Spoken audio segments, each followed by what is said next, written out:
All right, folks, take a look at Mark Creighton. Take a look at him. This is a father, okay? He's been charged with permitting or allowing or doing nothing when he found out that his 16-year-old son was being sexually abused by his teacher. Now, those are the charges. The 16-year-old might say something else was happening, might not consider himself a victim necessarily. I don't know. But this father permitted it to go on, according to investigators, and they now have charged him. And he has been charged. First-degree child endangerment. That's what makes this teacher-student case even more different. The father is in the mix. Let's bring in our guest. Joining us tonight in Los Angeles, forensic psychiatrist, trial expert, witness, and columnist, Dr. Carol Lieberman. Dr. Carol Lieberman, let's talk about the father here.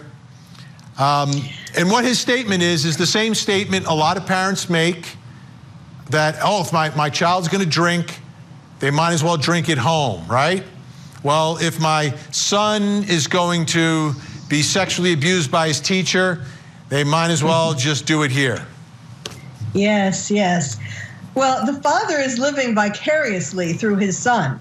You know, he's looking at this teacher and thinking, I mean, the father's 36, the teacher's 26, his son is 16. And I think that the father's just living vicariously, thinking it's okay, you know, thinking that it's cool, kind of like the kids who are going high five.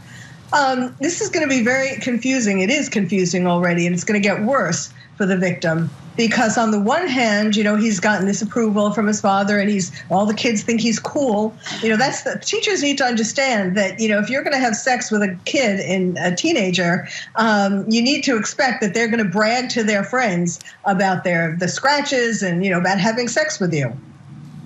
Yeah, I almost feel like they don't care if people find out. It's how I almost, like, from watching so many of these cases. Dr. Carol Lieberman, do you think the state should step in? Maybe they have. I don't even know. Should the state step in and keep this father away from this son, or would that do further damage to the son at this point? Well, I mean, perhaps right now, but I think that what is most important is for the son to be in therapy. You know, he is going through so much. We don't know. He might have these fantasies that he wants to marry his teacher, that he's in love with his teacher, and that she's in love with him. I mean, supposedly she told him that that's why she's getting divorced. So maybe he does have these fantasies of marrying her. And if that isn't what happens in the end, you know, that's going to be crushing to him, because it's hard for him to understand that this is not okay, you know, especially under these circumstances with his father's permission. But, you know, it's such a confusion of guilt, shame. I'm cool. I'm the coolest guy. Look at what I'm so sexy that this teacher, you know, she can't control herself with me.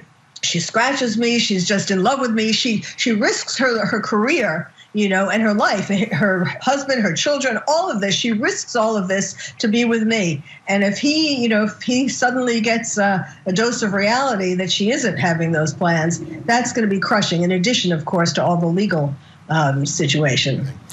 Here are the official charges against the teacher.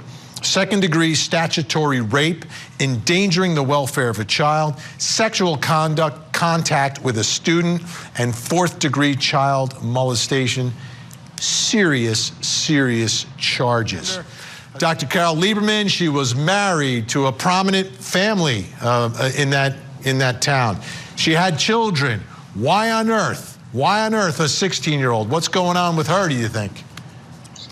She is in desperate need of reassurance that she is still sexy, still beautiful, still desirable. I mean, she's getting this. Isn't that what Instagram is for? You put a filter on it, you take some pictures, and people send you stuff. Like, right. Yes, but that only goes so far.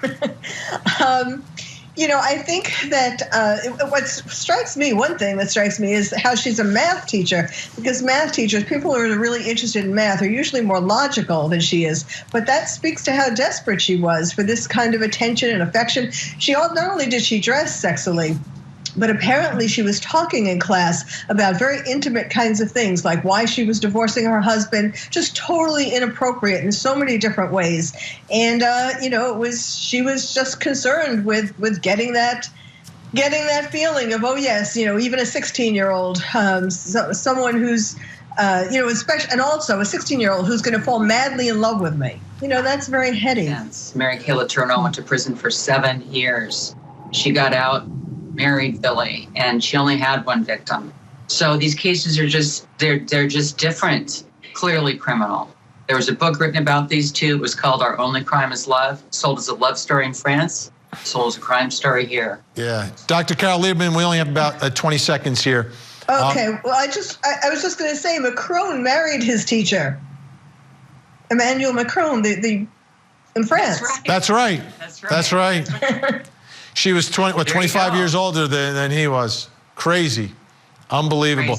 And I just want to thank everyone tonight. Great panel, great insight tonight. And we'll obviously continue to follow this story and these charges and see what happens to the dad, what happens to the teacher, and hopefully the student, the victim, is getting some help.